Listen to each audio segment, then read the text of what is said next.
جو باتیں ہمارے کانوں میں پڑی ہیں ان باتوں کے سلسلے میں 2-3 باتیں آپ ذہن میں رکھیں۔ نمبر 1 یہ کہ کسی صاحب نے یوم عاشور میں ایک تقریر کی اور اس تقریر میں پورے دین کی بنیادوں کو ہلا دیا، صاف صاف۔ تکیہ، میدان پور، یہ 2 الگ الگ جگہ ہیں لیکن بظاہر الگ الگ ہیں، لیکن سچ مچ یہ ایک۔ پھر اس پر اتنا اصرار، اور میں تو ان معاملات میں بالکل بولا نہیں کرتا ہوں۔ میں نے شروع میں ارادہ کیا کہ حضرت مولانا محمد رابع حسنی دامت برکاتہم سے ملاقات کروں، لیکن مجھے پتہ چلا کہ مولانا رابع صاحب اس حال میں نہیں ہیں، بیمار ہیں۔ اگر ان کے پاس سامنے کوئی ایسی بات پڑی کہ جس سے ان کو تکلیف ہو تو یہ بات مناسب نہیں ہے۔ پھر میں نے ارادہ کیا کہ حضرت مولانا سعید الرحمان صاحب کے پاس جاؤں اور ان سے جا کے بات کروں، لیکن میں نے سوچا یہ کہ ایک بات ہے اپنے دب جائے گی۔ آگے چل کر کے میں کل سے دیکھ رہا ہوں کہ اس کو دیوبند اور ندوے کا مسئلہ بنایا گیا ہے کہ ندوی دیوبندیوں سے جلتے ہیں اور دیوبندی جو ہیں وہ ندویوں سے جلتے ہیں۔ یہ ایک مسئلہ بنایا جا رہا ہے۔ میں آپ سے ایک بات عرض کرتا ہوں، الحمدللہ 10 سال سے میں دارالعلوم دیوبند کا رکن شورا ہوں۔ جمعیت علماء میں لگ بھگ مجھے 30-35 سال ہو گئے ہیں لگے ہوئے۔ اللہ کا شکر ہے، علماء دیوبند کا میرے اوپر اعتماد ہے اور میں خود اپنے آپ کو اپنے حساب سے ایک ذمہ دار سمجھتا ہوں۔ میں کہتا ہوں کہ ندوہ اور دیوبند کا مذہب الگ الگ نہیں۔ پھر اللہ کا شکر ہے میرا تعلق حضرت مولانا علی میاں رحمۃ اللہ علیہ اور موجودہ ناظم حضرت مولانا محمد رابع حسنی دامت برکاتہم سے غیر معمولی، اور ہم ان دونوں کو سند مانتے اور تمام اکابر کو ہم مانتے۔ ہم کہہ رہے ہیں اس کا کوئی بھی تعلق نہ ندوے سے نہ دیوبند، یہ تو اسلام کا مسئلہ ہے۔ پھر یہ کہ تقریر میں جو باتیں کہی گئی ہیں، جو باتیں لائی گئی ہیں، وہ باتیں تو اسلام کو گرا رہی ہیں۔ مثلا چند باتیں آپ سن لیجیے۔ نمبر 1 یہ کہ حضرت صدیق اکبر کی خلافت کا انعقاد جو ہوا ان کو بیعت عامہ نہیں حاصل ہوئی، یہ جھوٹ ہے، غلط ہے، افتراء ہے اور شیعوں کا لگایا ہوا بہتان ہے۔ حضرت صدیق اکبر رضی اللہ تعالیٰ عنہ کو خلافت عامہ، بیعت عامہ حاصل ہوئی، اور وہ حضور پاک صلی اللہ علیہ وسلم کے خلیل المرتضیٰ دیکھ لیجئے۔ اگر آپ کو بھروسہ ہو، یہ بھی تو ایک مسئلہ ہے نا کہ آپ کو بڑے بڑوں پر بھروسہ نہیں، شاید آپ کو اپنے اوپر بھی بھروسہ نہیں ہے، اسی لیے تمام باتیں آج کل آپ آج کہہ رہے ہیں اور دوسری بات دوسرے دن کہہ رہے ہیں۔ آج آپ عام کہہ رہے ہیں، کل آپ املی کہہ رہے ہیں، آپ کا کوئی ٹھکانہ نہیں ہے۔ لہٰذا آپ مولانا علی میاں صاحب کے المرتضیٰ اٹھا کے دیکھیے۔ حضرت علی فرماتے ہیں حضور نے ہمارے دین کا امام ابو بکر کو بنایا۔ حضرت علی فرماتے ہیں ہم نے اپنی دنیا کا امام انہیں بنا لیا۔ حضرت صدیق اکبر کے ہاتھ پر حضرت علی کا بیعت کرنا ایسا ہے جیسے دن کا سورج۔ صدیق اکبر کی خلافت خلافت عامہ ہے، اس کو کوئی آدمی مٹا نہیں سکتا۔ پھر آپ نے حضرت عثمان غنی رضی اللہ تعالیٰ عنہ کے سلسلے میں بہت گلفشانیاں فرمائی ہیں اور یہ کہا ہے کہ ان پر دباؤ تھا۔ اگر میں کہہ دوں آپ کے اوپر دباؤ ہے تو کیسا رہے گا بتائیے؟ آپ کے اوپر کسی کا دباؤ، اور آپ کے اوپر دباؤ ہو یا نہ ہو، ہم دیکھ رہے ہیں کہ ایسے مبلغ کہ جو اہل حق مشہور ہیں، آج کل ان کا رنگ بدلا ہوا ہے۔ آج کل وہ وہی باتیں کہہ رہے ہیں جو آپ کہہ رہے ہیں، یعنی شیعی نقطۂ نظر سے۔ میں آپ کے بارے میں نہیں کہتا، میں کسی کے بارے میں نہیں کہتا، لیکن وہ رضا خانی، وہ بدعتی جو اس وقت صحابہ کو گالیاں دے رہے ہیں، ہم یہ سمجھتے ہیں کہ ایران نے ان کے لیے دروازہ کھولا۔ ہم یہ سمجھتے ہیں کہ ان کے لیے ایران نے دروازہ کھولا۔ خدا نہ خواستہ ہم آپ کے سلسلے میں یا کسی کے سلسلے میں نام لے کے نہیں کرے، اس کو تو اگر کھلا ہے آپ کے لیے تو آپ خود غور کیجئے کیسا ہے یہ۔ ہم تو نہیں کہتے کہ آپ کے لیے دروازہ کھلا ہے۔ بہرحال یہ بات ہم آپ سے بتانا چاہتے ہیں کہ حضرت سیدنا صدیق اکبر رضی اللہ تعالیٰ عنہ کو بیعت عامہ نصیب ہوئی۔ پھر یہ کہ آپ نے نئی اصطلاح ایک قائم فرمائی، آپ ذرا سا بتا دیتے مجھے تو شاید میرے علم میں بھی اضافہ ہوتا کہ کوئی آدمی ذرا دیر کے لیے حضور کے پاس بیٹھ گیا، بھلا وہ کیسے صحابی ہوگا؟ اچھا پھر کتنا ٹائم ہونا چاہیے یہ نہیں بتایا آپ نے، کتنے ٹائم تک حضور کے پاس وہ بیٹھے تو صحابی بنے گا؟ یہ سارے محدثین جو تھے جو گزرے ہیں اور سارے اصولیین جو گزرے ہیں، یا اسماء الرجال کے بڑے بڑے علماء متبحر گزرے ہیں، یہ سب خاک تھے آپ کے سامنے. آپ نے ان کو کسی کو منہ لگانے کے لائق نہیں سمجھا. آپ نے نہیں پڑھا ہے من لقی النبی صلی اللہ علیہ وسلم، جو حضور سے ملاقات کر لے. اور آپ تو ماشاءاللہ بہت بڑے ادیب ہیں، آپ جانتے ہیں کہ ملاقات و زیارت میں فرق ہے. بالقصد ہو تو زیارت، ویسے ہی ملاقات ہو جائے تو ملاقات کہتے. اگر بالقصد جا کے کوئی کسی سے ملے تو اسے زیارت کہتے ہیں، اور اگر ویسے ہی ملاقات ہو جائے تو اسے ملاقات کہتے ہیں. آپ بتائیے من لقی النبی کا کیا مطلب ہے؟ ایمان کے ساتھ وہ مات علیہ، اور اسی پر اس کا انتقال بھی ہوا ہے. ہم تو کہتے ہیں ایک لحظے کے لیے بھی اگر کسی نے حضور سے ملاقات کر لی وہ صحابی ہو گئی. اور پوری دنیا کو تول دیا جائے اس کے بعد والوں میں، صحابہ کے بعد والوں، پوری دنیا کو تول دیا جائے، وہ ان کے مقابلے پر نہیں آ سکتے، وہ صحابی ہو گئے. پھر آپ یہ فرما رہے ہیں کہ حضرت صدیق اکبر کے بعد حضرت عثمان غنی رضی اللہ تعالیٰ عنہ پر دباؤ ہے. آپ یہ فرما رہے ہیں کہ حضرت معاویہ، اللہ اکبر، حضرت معاویہ کے سلسلے میں تو آپ نے وہ کہا ہے ہم اللہ سے دعا کرتے ہیں اللہ پاک آپ کو مرنے سے پہلے معاف فرما دے، آپ کی موت سے پہلے اللہ آپ کے جرم کو معاف فرما دے. اتنا بڑا جرم! آپ حضرت علی سے بھی آگے بڑھ گئے، حضرت علی سے بھی آگے بڑھ. حضرت علی فرما رہے اے معاویہ جو تمہارا رب ہے وہ ہمارا رب ہے. حضرت علی فرما رہے ہیں کہ اے معاویہ تم ہم سے ایمان میں، ہم تم سے ایمان میں زیادہ نہیں ہو سکتے ہیں. حضرت علی سے کسی نے پوچھا آپ بھی جنت میں جائیں گے اور معاویہ والے بھی جنت میں جائیں گے؟ کہا ہاں، قتلانا و قتلا معاویہ فی الجنہ، میرے مقتول اور معاویہ کے مقتول دونوں جنت میں جائیں گے. کسی نے کہا کہ آپ بھی جنت میں وہ بھی جنت میں؟ اس کا جواب دیا ہاں. کہ دنیا میں تو آپ کی لڑائی رہی ہے. فرمایا وَنَزَعْنَا مَا فِي صُدُورِهِم مِّن غِلٍّ إِخْوَانًا عَلَى سُرُرٍ مُتَقَابِلِينَ، ہمارے دلوں سے قدورت نکال دی جائے گی اور ہم بھائی بھائی بن کے جنت میں جائیں گے. لیکن آپ نے ابھی سے ان کو جہنمی کہنا شروع کر دیا، ابھی سے آپ نے ان کو کافر کہنا شروع کر دیا. اللہ آپ کے ساتھ اچھا معاملہ دنیا میں بھی فرمائے اور آخرت میں بھی فرمائے. آپ کو کم سے کم مشورہ کر لینا چاہیے. اپنے مرشد اور مرشد الامت حضرت مولانا محمد رابع صاحب سے، حضرت مولانا محمد رابع صاحب سے مشورہ کر لیتے، یا اپنے استاد جنہوں نے آپ کو قلم پکڑنا سکھایا ہے حضرت مولانا سعید الرحمان صاحب دامت برکاتہما، ان دونوں سے آپ مشورہ فرماتے اور وہ جیسا آپ کو مشورہ دیتے اس پر عمل کرتے. یا آپ نے سب کو ریجیکٹ کر دیا ہے اپنے علاوہ، سب کو آپ نے نظر انداز کر دیا ہے. ہاں، اور ایک ابھی جواب دیتا ہوں، تو میں نے یہ کہا کہ آپ نے کچھ بھی کسی کی بھی پرواہ نہیں کی، اور اب جب آپ دیکھ رہے ہیں گاڑی جو ہے وہ کھسک رہی ہے اور جگہ سے کہا آپ نے فوراً دیوبندی اور بریلوی کا مسئلہ، دیوبندی اور ندوی کا مسئلہ نکال دیا. اللہ کے بندے، اس میں میں آپ سے بتا رہا ہوں، میرے سامنے قرآن مجید بھی ہے اس وقت اور تفسیر بھی ہے، اور میں قسم کھا سکتا ہوں اس پورے قضیہ کے شروع ہونے کے بعد سے آج تک دارالعلوم کے کسی ذمہ دار سے میری بات نہیں ہوئی ہے دیوبند. میں دیوبند کا پڑھا ہوا ہوں اور مظاہر علوم کا پڑھا ہوا ہوں، میں وہاں کا فارغ ہوں، وہاں کے اساتذہ، وہاں کے محتممین سب سے میرا تعلق ہے اور انشاءاللہ رہے گا.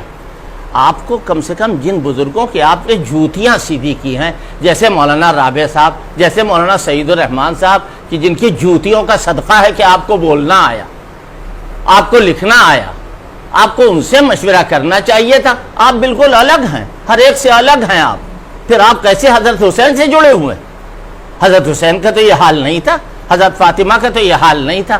اور پھر ایک عجیب بات آپ فرما رہے ہیں لا تسبوا اصحابی، کا یہ مطلب تھوڑے کہ صحابہ کو گالی نہ دی جائے، یہ تو خاص واقعے سے متعلق. اچھا، جو متعلق بواقعہ ہو آپ کے نزدیک وہ مستند ہے، اور جو اس کے ذات سے جو مضمون نکل رہا ہے، جیسے آیت قرآنی. سنیے، یہ جو ابھی آپ نے سوال کیا اس کا میں جواب دے رہا ہوں.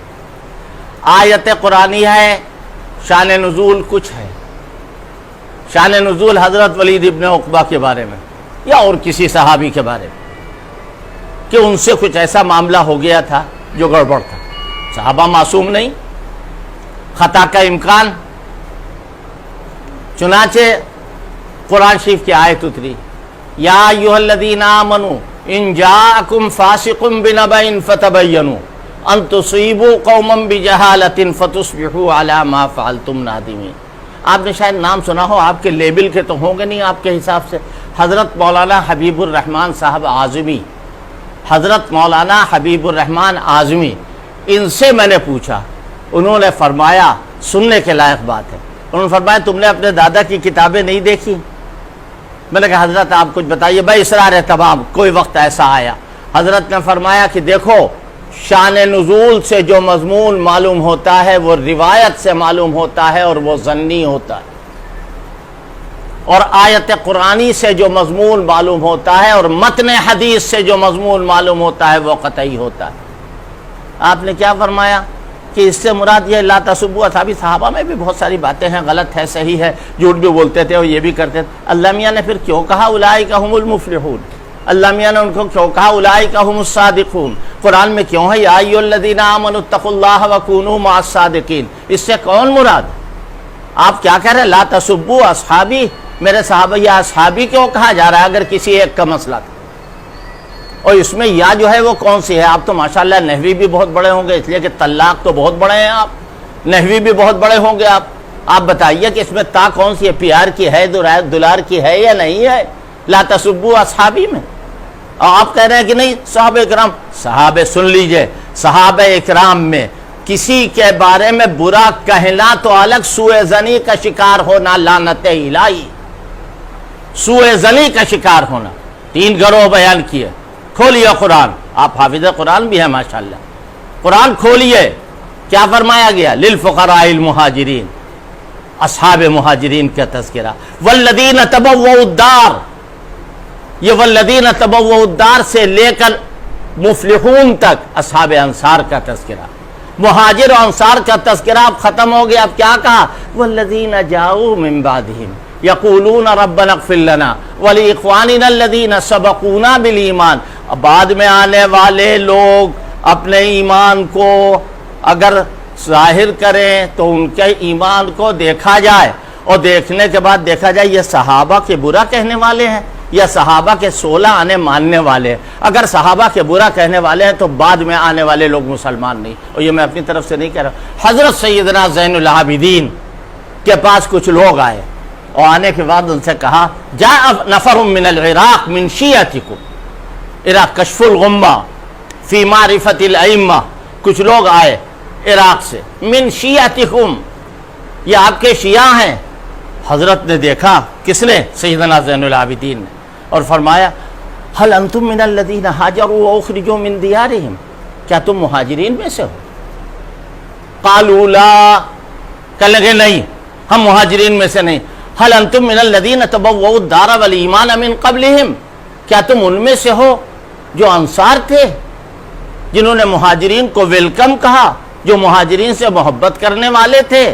قالوا لا، کیوں؟ فقالوا فی ابی بکر وعمر وعثمان، وہ لوگ ابو بکر، عمر اور عثمان کو الٹا سیدھا کہہ رہے تھے۔ حضرت سیدنا زین العابدین فرماتے ہیں میں قسم کھا کے کہتا ہوں بعد والوں میں سے تم نہیں ہو سکتے ہو۔ کیوں؟ قرآن کہہ رہا ہے والذین تبوؤا الدار والایمان من قبلہم، اس کے فوراً بعد یہ آیت ارشاد فرمائی والذین جاؤوا من بعدہم، جو لوگ بعد میں آئے، یقولون ربنا اغفر لنا ولاخواننا الذین سبقونا بالایمان، وہ کیا کہہ رہے ہیں؟ کہ اللہ ہمارے گناہوں کو معاف فرما دے، اور جو ہم سے پہلے چلے گئے صاحب ایمان لوگ جو چلے گئے ان کے گناہوں کو معاف فرما دے۔ اور آگے کیا؟ ولا تجعل فی قلوبنا غلا، اور ان کی طرف سے ہمارے دلوں کے اندر کوئی تنگی نہ پیدا فرما۔ زبان سے کہنا، قلم سے لکھنا آگے کی بات ہے، صحابی کی طرف سے دل میں تنگی پیدا ہو جائے گی تو تم مسلمان نہیں رہو گے، چاہے تم ندوے کا دامن پکڑو چاہے دیوبند کا دامن پکڑو۔ یاد رکھو ہرگز علماء دیوبند، علماء ندوہ کا یہ مذہب نہیں ہے۔ علماء ندوہ حضرت مولانا علی میں جو دور قریب کے ہیں ان کو دیکھو، حضرت مولانا علی میاں، ان کے والد حضرت مولانا حکیم عبدالحی، اور آج کے دور میں حضرت مولانا محمد رابع، یہ سب معترف نہیں ہے امام اہل سنت کے بلکہ معتقد ہے۔ آپ اپنا حساب جانے الگ، میں کہہ رہا ہوں پوری ذمہ داری کے ساتھ، میں نے کہا تھا کہ میں دارالعلوم کی شورا کا بھی ممبر ہوں اور ندوے کی شورا کا بھی ممبر ہوں، اور آپ جانتے ہیں ندوے کا بالکل یہ ذہن نہیں۔ اگر کوئی مسئلہ ایسا پیدا ہوا ہے کبھی تو علماء راسخین کھڑے ہوئے ندوے میں، اور کھڑے ہو کر کے انہوں نے اس مسئلے کے سلسلے میں جو کرنا چاہیے وہ کیا۔ آج آپ یہ کہہ رہے ہیں، یاد رکھیے آپ کو چاہیے یہ کہ آپ جائیے مولانا رابع صاحب کے پاس اور جا کر کے آپ توبہ کیجئے، اور آپ ان کی مجلس میں مسلسل بیٹھیے۔ میں آپ کے ساتھ ہمدردی والا معاملہ کر رہا ہوں۔ رہ گیا یہ کہ حضرت علی افضل ہے یا حضرت معاویہ افضل ہے، اس چکر میں آپ نہ رہیے۔ ہمارے لیے علی بھی افضل ہے، ہمارے لیے معاویہ بھی افضل ہے، اور یاد رکھیے کہ حضرت علی کے برابر حضرت عثمان کے بعد حضرت علی ہیں، اور اس کے بعد جتنے صحابہ ہیں کوئی حضرت علی کے مقابلے پر نہیں ہے، چاہے اس میں حضرت طلحہ ہو، حضرت زبیر ہو، جتنے۔ کیوں؟ اتفاقاً جو ترتیب فضیلت ہے وہی ترتیب خلافت بھی۔ حضرت عبد الرحمن ابن عوف، حضرت ابو عبیدہ ابن الجراح، حضرت طلحہ، حضرت زبیر، حضرت سعد، حضرت سعید، جو عشرہ مبشرہ کے ہیں، میں ان کا نام لے رہا ہوں، کوئی بھی حضرت علی کے برابر نہیں۔ حضرت علی رضی اللہ تعالیٰ عنہ چوتھے خلیفہ، اور اسلام میں بھی چوتھا ان کا نمبر۔ اب آئے حضرت معاویہ۔ حضرت معاویہ کے سلسلے میں حضرت امام اہل سنت نے لکھا کہ صف نعال میں جگہ مل جائے۔ جی ہاں، آپ کے نزدیک بے عزتی کی بات ہے صف نعال، اس لیے کہ آپ کو تو کسی بزرگ کی صف نعال میں بیٹھنے کا موقع نہیں ملا ہے۔ کسی خادم اور کسی چاہنے والے سے کہو صف نعال کتنی اعلیٰ درجے کی جگہ ہے۔ حضرت علی رضی اللہ تعالیٰ عنہ سابقین اولین میں سے ہیں۔ حضرت معاویہ ان کے مقابلے پر باغی اور خاطی تھے، وہ باغی نہیں جو آج کل کہا جاتا ہے، اخباروں میں لکھا ہے۔ حکومت وقت حضرت علی خلیفہ راشد، حضرت علی چوتھے خلیفہ، اور وہ حق پر حضرت معاویہ نا حق پر۔ لیکن یاد رکھو، منہ کالا ہو جائے گا مرنے سے پہلے اور مرنے کے بعد اگر حضرت معاویہ کے شان میں گستاخی کرو گے۔ حضرت امام شاہ ولی اللہ محدث دہلوی رحمۃ اللہ علیہ، جن کو یہ کہا جائے کہ اس امت میں اللہ تعالیٰ نے ان کو ایک عظیم انسان بنا کے بھیجا، ساری دیوبندیت اور ساری ندویت اور سارے اہل حق جو ہے وہ حضرت امام شاہ ولی اللہ کا لوہا مانتے نہیں ہیں، بلکہ ان کے ممنون کرم ہیں۔ وہ فرماتے ہیں باید دانست کہ معاویہ ابن ابی سفیان رضی اللہ عنہ یکے از اصحاب حضرت صلی اللہ علیہ وسلم بود، اور فرماتے صاحب فضیلت جلیلہ در زمرہ صحابہ رضوان اللہ علیہ مجمعین، صاحب فضیلت ہیں تمام صحابہ اکرام میں، اور حضرت فرماتے ہیں کہ خبردار ان کے حق میں سوء ظنی نہ کرنا، اور ان کے حق میں سوء ظنی کر کے حرام کے مرتکب نہ ہونا۔ میں حوالہ دے رہا ہوں حضرت امام اہل سنت رحمۃ اللہ علیہ کی سیرت خلفائے راشدین، جہاں انہوں نے اہل سنت و جماعت کے عقیدے لکھے ہیں، یہ 12ویں عقیدے کے بعد ہے۔ حضرت علی اور حضرت معاویہ کی لڑائی ہوئی، جنگ جمل اور جنگ صفین۔ ایک طرف حضرت علی ہے، دوسری طرف صفین میں حضرت معاویہ، یقیناً لڑائی ہوئی۔ پھر اب آپ سے یہ کہا جا رہا کہ آپ آئیے حضرت علی کی طرف کھڑے ہو جائیے، حضرت معاویہ کو برا کہہ دیے۔ اس زمانے میں، جس زمانے میں یہ جھگڑا ہوا ہے، حضرت علی کی زبان سے حضرت معاویہ کے خلاف ایک جملہ نہیں نکلا۔ اگر کوئی گڑھ لے تو اس کا اپنا معاملہ۔ حضرت معاویہ نے بھی حضرت علی رضی اللہ تعالیٰ عنہ کو مانا ہے، ان کے فضل کو مانا ہے، ان کے شرف کو مانا، اور یہ خطائے اجتہادی ہے، اور خطائے اجتہادی پر ایک ثواب تو ملتا ہے، کب؟ جب غلطی ہو جائے، اور 2 ثواب ملتے ہیں۔ اسی لیے ایک اصول وضع کیا گیا، المجتہد یخطی و یصیب، کہ مجتہد سے خطا بھی ہوتی ہے، ثواب بھی، کہ من اصاب فلہ اجران، کہ اگر کوئی آدمی ٹھیک مجتہد فیصلہ کرے تو اس کو 2 اجر ملتے ہیں، ومن اخطا، اور اگر خطا ہو جائے فلہ اجر واحد، تو اس کو ایک ہی اجر ملے گا۔ حضرت سیدہ فاطمہ رضی اللہ تعالی عنہا، حضرت سیدنا حسن، حضرت سیدنا حسین، اور ان کی آل اولاد نہ صرف یہ کہ ہمارے لیے ماننے کے لائق ہیں، ہم ان سب حضرات کو اپنی شفاعت کا ذریعہ سمجھتے ہیں۔ اگر ان کو ان کے طریقے پر چلیں گے، ان سے محبت کریں گے تو حضور ہمارے اوپر محبت کی نظر قیامت میں ڈالیں گے اور اللہ سے ہمارے لیے سفارش کریں گے۔ یہ نہیں ہم تو سمجھتے ارے ہم آپ کو بہت اونچا سمجھتے، اگر آپ راہ راست پر رہتے۔ آپ تو بالکل ایسا لگتا ہے جیسے کوئی امام کچھ نہیں، کوئی مجتہد کچھ نہیں، جو آپ کہہ دیں وہ اپنا گھوڑا آپ چلائیں گے۔ ایسا نہیں ہوتا ہے، اس دنیا میں رہ کر کے سب کو ماننا پڑتا ہے۔ آپ اپنے اساتذہ کی طرف رجوع ہوئیے، مولانا برہان الدین صاحب سے ملاقات کیجئے، اور جو آپ کے اساتذہ اس وقت وہ کہہ رہے ہیں کہ ہم ابھی بھی صحیح ہیں، اور جو ہم نے کہا تھا وہ تقریر میں نے سنی ہے وہ بالکل ٹھیک ہے، وہ رجوع نہیں کر رہے۔ رجوع کریں یا نہ کریں، اگر وہ تو فیما بینہ و بین اللہ والا معاملہ ہے، اللہ کے ساتھ ان کا معاملہ ہے۔ صحابہ اکرام کو ہم حضور کی وجہ سے مانتے ہیں، حضرات اہل بیت چاہے ازواج مطہرات ہوں، چاہے حضور کی آل اولاد ہوں، جو اہل بیت ہیں ان سب کو ہم حضور کی وجہ سے مانتے ہیں۔ اگر رجوع نہیں کرتے ہیں نہ کریں، ہمارا کوئی نقصان نہیں۔ حضرت معاویہ کو ابن کثیر نے، طبری نے، اور ہم ابن کثیر کو نہیں جانتے ہیں، اگر منصوصات سے کوئی تاریخ ٹکرا رہی ہے تو اس تاریخ کو ہم ردی کی ٹوکری میں ڈال دیں گے۔ صحابی ہونا، حضور پاک صلی اللہ علیہ وسلم کی صحبت نصیب ہونا، چاہے وہ حضرت علی ہو چاہے حضرت معاویہ، اور تاریخی روایات شیعوں کی گڑھی ہوئی، کذابوں کی روایت کی ہوئی تاریخی روایات، آپ نے ایک دو واقعات سن لیجئے، بات لمبی ہو رہی ہے، مجھے بھی دوسرے کاموں میں لگنا ہے۔ ایک صاحب بنگلور میں آئے میرے پاس، اور آنے کے بعد کہنے لگے اس کتاب کے اوپر کچھ لکھ دیجئے۔ انہوں نے اس کتاب میں حضرت معاویہ رضی اللہ تعالیٰ عنہ کی کچھ برائیاں لکھی، حضرت عائشہ پر کچھ تنقید کی، اور اس کے بعد کہنے لگے کہ صاحب اس پر آپ کچھ لکھ دیجئے۔ میں نے کہا اچھا رکھ دیجئے، دیکھا جائے گا۔ جب میں نے اس کتاب کو دیکھا تو حضرت معاویہ کی برائی، حضرت عائشہ کی برائی، شام ہو گئی، وہ آئے واپس لینے کے لیے، میں نے کہا وہ کتابیں رکھی اٹھا کے لے جائیے۔ کہنے آپ نے کچھ لکھا نہیں، ہم نے کہا نہ لکھا ہے نہ لکھوں۔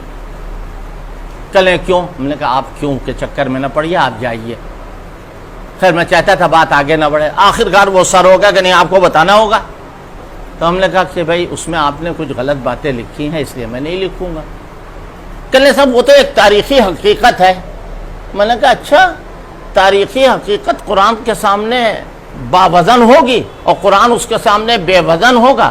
ہم نے اصحاب کرام کی عظمت کو قرآن مجید کے راستے سے جانا ہے، وہ قرآن کے ناقل ہیں، وہ حدیث کے ناقل ہیں۔ تمام محدثین کا اجماع ہے کہ کبھی بھی کسی بھی قیمت پر صحابہ پر کوئی جرح و تعدیل نہیں ہو، صحابہ کو جانچا پرکھایا نہیں جائے گا۔ جتنے راوی ہیں سب کی جانچ پڑتال ہوگی، لیکن صحابہ کی جانچ پڑتال نہیں ہوگی۔ پھر میں نے ان سے کہا کہ اچھا صاحب نہیں مان رہے ہیں وہ کسی طرح۔ میں نے کہا یہ بتائیے آپ کے والد کی شادی ہو گئی؟ اب وہ غصانے لگے کہ بتائیے میرے والد کی شادی ہوئی یا نہیں ہوئی؟ کہنا ہاں شادی تو ہو گئی۔ تو ہم نے کہا یہ بتائیے آپ کی والدہ صاحبہ جس وقت دلہن بن کے آئی تھی وہ کس رنگ کے کپڑے پہنے میں تھی؟ کہنے آپ عجیب طرح کی باتیں کریں۔ ہم نے کہا کیوں؟ یہ تاریخی حقیقت نہیں ہے، اس کو لائیے زبان پر۔ آپ اماں ہونے کی وجہ سے نہیں لائیں گے نا، اور ام المومنین کو اگر اماں نہ کہو تو ایمان چلا جائے گا۔ اماں نہ مانو، ان کی شان میں تم بے حرمتی کر رہے ہو تاریخ کا سہارا لے کر کے۔ جو لوگ تاریخ کا سہارا لیتے ہیں اور صحابہ اکرام کی شخصیت کو داغدار کرتے ہیں، وہ یاد رکھیں ان کو حدیث کا علم نہیں ہے، ان کو قرآن کا علم نہیں ہے۔ ان کو چاہیے کہ وہ اکابر کی صحبت میں بیٹھیں اور ان کی جوتیاں سیدھی کریں اور ان کی سخت سست سنیں، تب جا کے کام بنے گا۔ یہ نہیں ہے کہ شیروانی پہن لی اور چار آدمی جو ہے وہ آگے چلے گئے، چار آدمی پیچھے چلے گئے، ہم سب سے بڑے فرعون ہیں۔ یہ اس طرح کام نہیں چلنے والا۔ اس بھی اشکال ہے کہ یہاں جس طرح صحابہ کرام کا تذکرہ ہوتا ہے، اہل بیت کا تذکرہ نہیں ہوتا۔ ان کے وہ ٹھیکیدار ہیں اس کے۔ نبیت ان لیلی ارسلت بشفاعت، نبیت ان لیلی ارسلت بشفاعت الیہ فہلا نفس لیلی شفیعها۔ اہل بیت کی ذات نہیں ہمارے اوپر محمد، وہ ان کے کہنے سے ہم اہل بیت کا تذکرہ کریں گے؟ وہ کون ہوتے ہیں اس معاملے میں بولنے والے؟ ان کا کیا دخل ہے اس سلسلے میں؟ ہم ان کی سفارش پر حضرت فاطمہ کو مانیں گے، ہم ان کی سفارش پر حضرت حسین کو مانیں گے۔ ہاں ہم حضرت معاویہ کی ہڈیوں پر حضرت حسین کے محبت کا محل نہیں تعمیر کریں گے، یاد رکھو۔ اور نہ حضرت حسین رضی اللہ تعالیٰ عنہ کو دبا کر کے ہمیں یزید سے کچھ لینا دینا نہیں۔ مگر آج یزید کے سلسلے میں جو کچا چٹھا آ رہا ہے، ہم ان کی خدمت میں انتہائی ادب کے ساتھ عرض کرتے ہیں کہ اے باد صبا ہی ہم اے باد صبا ای ہما آورد ہے تست، یہ سب آپ ہی کی برکت سے آ رہا، اگر آپ نے یہ مسئلہ نہ اٹھایا ہوتا تو لوگ گڑے ہوئے مردے نہ اکھاڑتے۔ اس لیے اگر ہم آپ سے کہیں تو گستاخی تو ضرور ہوگی، نہ تم صدمے ہمیں دیتے، نہ ہم فریاد یوں کرتے، نہ کھلتے راز سربستہ، نہ یہ رسوائیاں ہوتی۔ ہم آپ کے سے نہ مقابلہ چاہتے ہیں، نہ ہم آپ سے بحث چاہتے ہیں۔ ہم نے تو اس لیے یہ بات کہی کہ لوگ حضرت مولانا رابع صاحب کو برا بھلا کہہ رہے ہیں، حضرت مولانا سعید الرحمن صاحب کو برا بھلا کہہ رہے ہیں، حضرت مولانا علی میاں صاحب کو الٹا سیدھا کہہ رہے ہیں۔ ہم کہتے ہیں، ہم جانتے ہیں، ہمارا دل سے عقیدہ ہے کہ یہ مبارک لوگ جو ہیں وہ تمام خرافات سے دور ہیں، اور ندوہ ہرگز اس کی یہ پالیسی نہیں ہے۔ دیوبند اور ندوے کی لڑائی کا جو لوگ شاخسانہ پیدا کر رہے ہیں وہ مخالفوں کی آواز کے ڈر سے یہ بات کہہ رہے ہیں کہ اس کا اختلاف ہوتا ہے۔ ہر مسلمان اس کے خلاف آپ نے بات کی ہے، ایمان کے خلاف آپ نے بات کی ہے، قرآن کے خلاف آپ نے بات کی، حدیث کے خلاف آپ نے بات کی۔ اللہ آپ کو ہدایت دے، اللہ آپ کو ہدایت دے، اور مرنے سے پہلے اللہ پاک آپ کو اور ہم کو سب کو توبہ کرنے کی توفیق عطا فرمائے۔ والسلام علیکم ورحمۃ اللہ وبرکاتہ۔